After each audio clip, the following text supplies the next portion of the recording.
गरीब साध साध सब नेक हैं, आप अपनी ठोरे। जो सतलोक ले जावेंगे वो साधु कोई और।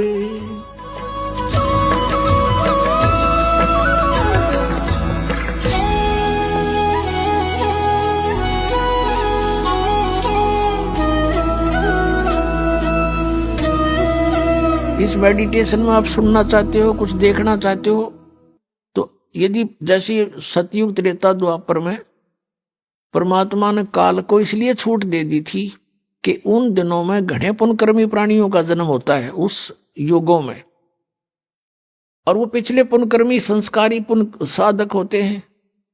प्रत्येक, चाहे कोई गरीब है चाहे अमीर है, चाहे कोई किसी वर्ण में जन्मा होता है, वो सभी भक्ति किया करते हैं उन युगों में। और उनका ध्यान लगता है, मेडिटेशन लग जाता है 1 सेकंड में। और व्हाट इज मेडिटेशन? मेडिटेशन है क्या उनका? जैसे हमारे शरीर में कमल बने हुए हैं, हमारी रीढ़ की हड्डी जो बैकबोन है, इसके अंदर की साइड में कमल बने हुए हैं, यानी कमल चक्कर बने हुए हैं। जैसे एक टेलीविजन के अंदर चैनल होते हैं, और जो भी चैनल ऑन कर दिया जाता है तो उस चैनल में जो कार्यक्रम दिखाई देता वो कहीं और स्थान पर विद्यमान है, और वहां से रिले होकर के वो सिर्फ दिखा रहा है कि ये चैनल में वहां ये कार्य हो रहा है। तो ऐसे ही हमारे शरीर के अंदर चैनल है, मूल कमल, फिर उससे 2 अंगुल ऊपर स्वाद चक्र, फिर नाभि चक्र जिसको नाभि कमल भी कहते हैं, और फिर हृदय चक्र हृदय कमल, और फिर कंठ का चक्कर कंठ कमल, और फिर त्रिकुटी का कमल, और फिर सहस्रार कमल। तो इस प्रकार हमारे शरीरों में चैनल बने हुए हैं, कमल है।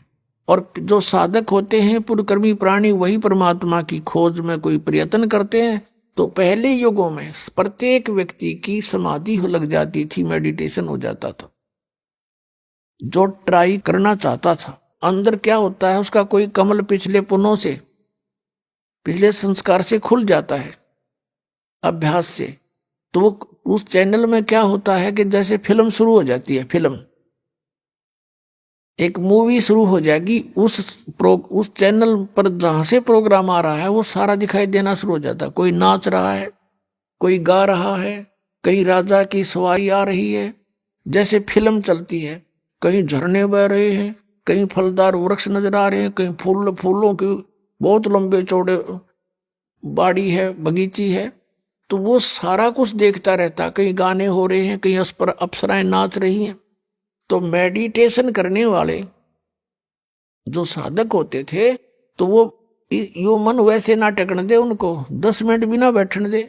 ये तो कई घंटे बैठे रहा करते, कई वर्षों तक बैठ जाते थे। अब अंदर यू बाहर की वस्तुओं से इस मन को अधिक अट्रैक्टिव चीजें अंदर दिखाई देने शुरू कर देती है, इसलिए ये फिर वहां धक्के खाता रहता, उस देखता रहता उस चैनल पर मूवी को।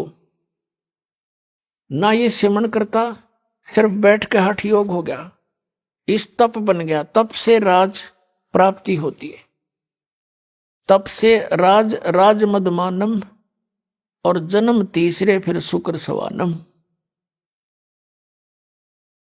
ये 2.5 घंटे बैठकर, 2.5 घंटे सुबह बैठकर ये के ढूंढेंगे भगवान को, ये सिर्फ मूर्ख बनाने वाली बातें हैं। नीम हकीमों का ये तरीका है।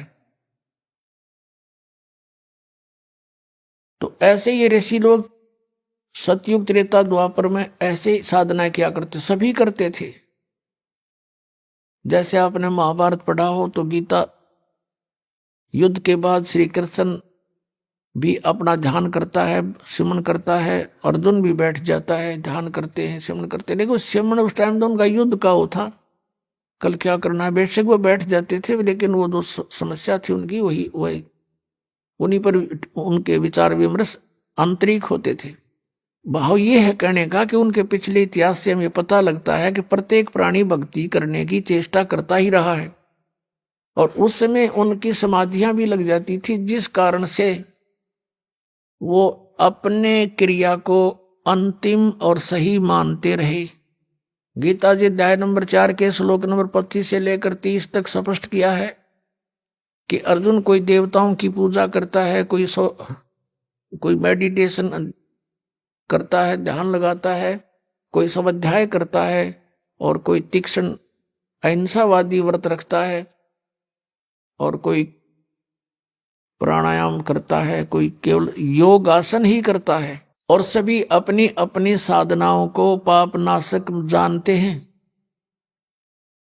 फिर गीता जी अध्याय नंबर 4 के श्लोक 32 में कहा कि अर्जुन, ऐसी धार्मिक अनुष्ठानों की जानकारी विस्तार के साथ सच्चिदानंद घन ब्रह्म की वाणी में ब्रह्मणे मुखे उसमें कही गई है सही विस्तार के साथ। परमेश्वर ने स्वयं आकर अपने मुख कमल से बोली है, वो साधना है सही, और वो है तत्व ज्ञान। चौथे अध्याय के 34वें श्लोक में कहा कि फिर वो उस तत्व ज्ञान को तू तत्वदर्शी संतों के पास जाकर समझ, उनको दंडवत प्रणाम करने से, कपट छोड़ करके उनसे प्रार्थना करने से वो तत्वदर्शी संत तुझे परमात्म तत्व का ज्ञान कराएंगे, उनसे पूछो। तो इससे एक तो ये सिद्ध हो गया कि Gita is not complete knowledge. Shrimad Bhagavad Gita में कंप्लीट स्पिरिचुअल नॉलेज नहीं है, इनकम्प्लीट है, लेकिन गलत नहीं कह सकते। हाँ, गलत वो है जैसे इस काल ने कुछ युद्ध कराने के लिए अर्जुन से अटकलबाजी की है। अभी आपको बता के 5वें अध्याय में वो कहता है कि ऐसे आसन लगा ले, ऐसे बैठ जा, नाक के आगे ध्यान लगा। ये इसका अपना मत है, स्वयं कहता है ये मेरा मत है, और बाकी वेद ज्ञान है।